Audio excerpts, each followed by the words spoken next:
శుక్లాంబరధరం విష్ణుం శశివర్ణం చతుర్భుజం ప్రసన్నవదనం ధ్యాయేత్ సర్వవిఘ్నోపశాంతయే. వాగర్ధావివ సంపృక్తౌ వాగర్ధ ప్రతిపత్తయే జగత పితరౌ వందే పార్వతీ పరమేశ్వరౌ.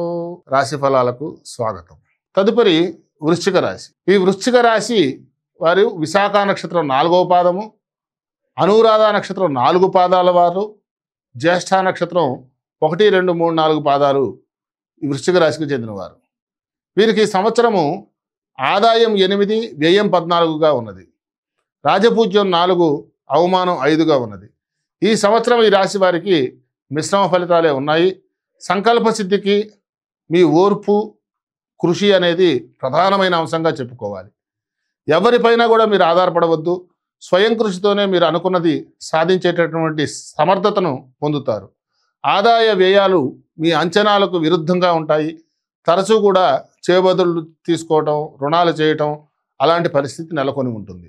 అవసరాలు మాత్రం అతి కష్టం మీదనే నెరవేరుతాయి. స్థిరచరాస్తుల వ్యవహారంలో అప్రమత్తంగా ఉండాలి.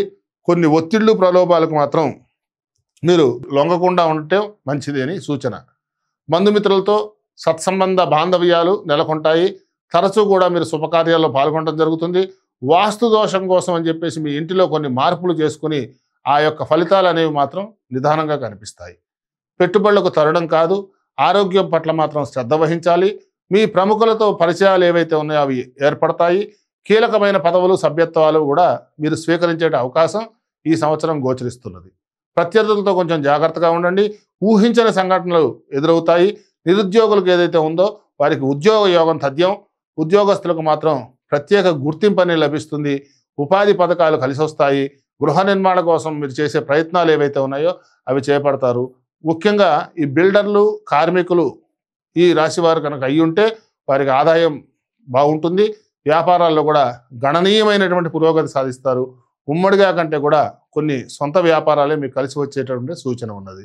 ముఖ్యంగా ఈ రాశి వారి పరిహార విషయం తీసుకుంటే విష్ణు సహస్రనామ పారాయణం చేయటం లేదా కనకదారా స్తోత్రం పఠించడం ఈ రాశి వారికి మంచి ఫలితాలు వస్తాయి.